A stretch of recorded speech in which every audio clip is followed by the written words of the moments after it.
Welcome to the adventures of the Wheelchair Ninja, our ongoing fight to expose some of the barriers that disabled people deal with every day.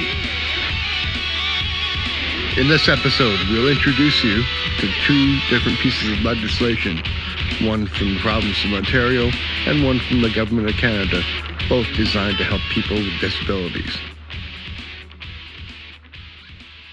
The first is the Accessibility for Ontarians with Disabilities Act of 2005. It has to be in place by 2025, a little over 2 years from now.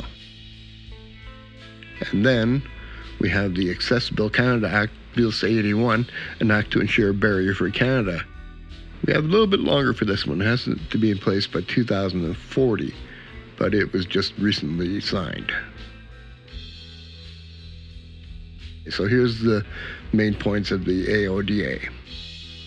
The Accessibility for Ontarians with Disabilities Act mandates that organizations must follow standards to become more accessible to people with disabilities. All levels of government, private sectors, and nonprofits must comply with this legislation and be made fully accessible by 2025. All organizations must develop an accessibility policy to help set goals to make themselves more accessible. Organizations must identify barriers that prevent people with disabilities from accessing the organization's goods, services, or facilities, and to determine how those barriers can be prevented or removed.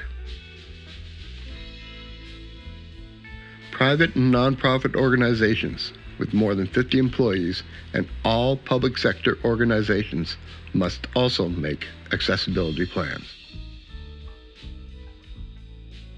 Organizations must have their accessibility policies in writing and available to the public in accessible formats upon request.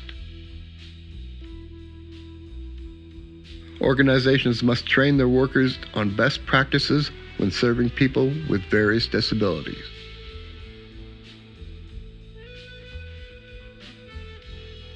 The Accessible Canada Act, or Bill C-81, an act to ensure a barrier-free Canada, 2019. The purpose of the Accessible Canada Act is to make Canada barrier-free by January 1st, 2040.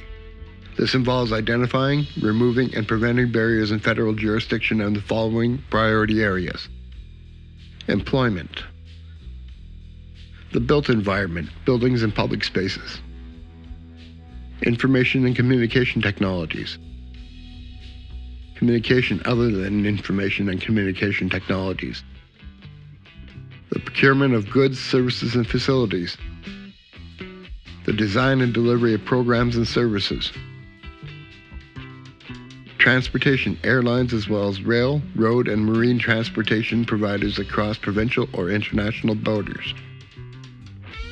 The Act applies to organizations under federal responsibility, including the Government of Canada, including government departments, agencies, and crown corporations. Parts of the private sector that the Government of Canada regulates, such as banks, the Federal Transportation Network, including airlines, rail, road, and marine transportation providers across provincial or international borders, the broadcasting and telecommunication sectors, the Canadian Forces, and the Royal Canadian Mounted Police. The Act also applies to parliamentary entities with a tailored approach to respect parliamentary privilege. Parliamentary entities include the House of Commons, Senate, Library of Parliament, and the Parliamentary Protective Service.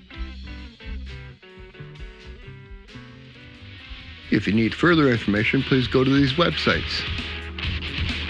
For now, this is the Wheelchair Ninja, signing off.